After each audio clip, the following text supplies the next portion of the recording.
പരസ്യപ്രചാരണം അവസാനിക്കാൻ മണിക്കൂറുകൾ മാത്രം ശേഷിക്കെ വടകരയിലെ വോട്ടുറപ്പിക്കാനുള്ള ഓട്ടത്തിലാണ് സ്ഥാനാർത്ഥികൾ. അക്രമരാഷ്ട്രീയം എന്ന പ്രചരണായുധം ജനങ്ങൾ ഏറ്റെടുക്കുമെന്ന വിശ്വാസത്തിലാണ് UDF. എന്നാൽ രക്തസാക്ഷി കുടുംബങ്ങളുടെ സംഗമം ഒരുക്കി ഇതിനെ സമർത്ഥമായി പ്രതിരോധിക്കാൻ സാധിച്ചുവെന്നാണ് LDFന്റെ വിലയിരുത്തൽ. ഇടതു ശക്തി കേന്ദ്രങ്ങളിൽ പ്രത്യേകം ശ്രദ്ധ പതിപ്പിച്ചായിരുന്നു UDF സ്ഥാനാർത്ഥി K. മുരളീധരന്റെ പര്യടനം. അക്രമരാഷ്ട്രീയം ഉയർത്തിക്കാട്ടി നടത്തിയ പ്രചാരണം വോട്ടായി മാറുമെന്ന പ്രതീക്ഷയാണ് മുരളീധരനുള്ളത്. ഇടതുമുന്നണി സംഘടിപ്പിച്ച രക്തസാക്ഷി കുടുംബ സംഗമമൊന്നും വടകരയിൽ വിലപ്പോകില്ലെന്ന് മുരളി പറഞ്ഞു.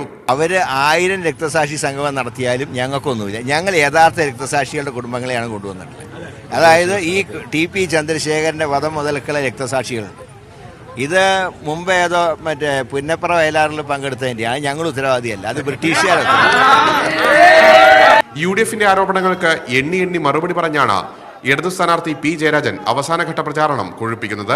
സ്വീകരണമൊരുക്കി കാത്തുനിൽക്കുന്നവർക്കൊപ്പം കുശലം പറഞ്ഞ് അടുത്ത വേദിയിലേക്ക്. വടകര ഇക്കുറി ഇടത്തേക്ക് ചായുമെന്ന കാര്യത്തിൽ ജയരാജന് സംശയമില്ല. ഇടതുപക്ഷ ജനാധിപത്യ മുന്നണിക്ക് നല്ല വിജയം വടകര ലോക്സഭാ മണ്ഡലത്തിലുണ്ടാവും. ഇവിടെ ഇപ്പോഴും ജനങ്ങളെ കബളിപ്പിക്കാനുള്ള നുണപ്രചരണത്തിലാണ് ഇടതുപക്ഷ വിരുദ്ധന്മാർ. അതിൽ നരേന്ദ്രമോദി തന്നെ നേതൃത്വം കൊടുക്കുകയാണ് കേരളത്തിലെ ജനങ്ങളെ കബളിപ്പിക്കുന്നത്. NDA സ്ഥാനാർത്ഥി VK സജീവനും അവസാനഘട്ട പ്രചാരണത്തിൽ സജീവമാണ്. ഇഞ്ചോടിഞ്ച് പോരാട്ടം നടക്കുന്ന വടകരയിൽ വോട്ടർമാർ ആരെ തുണയ്ക്കുമെന്നത് ഇനി കാത്തിരുന്നു തന്നെ കാണണം. ഷിബു ചെടിച്ചേരിക്കൊപ്പം PL കിരൺ, മീഡിയ 1 വടകര.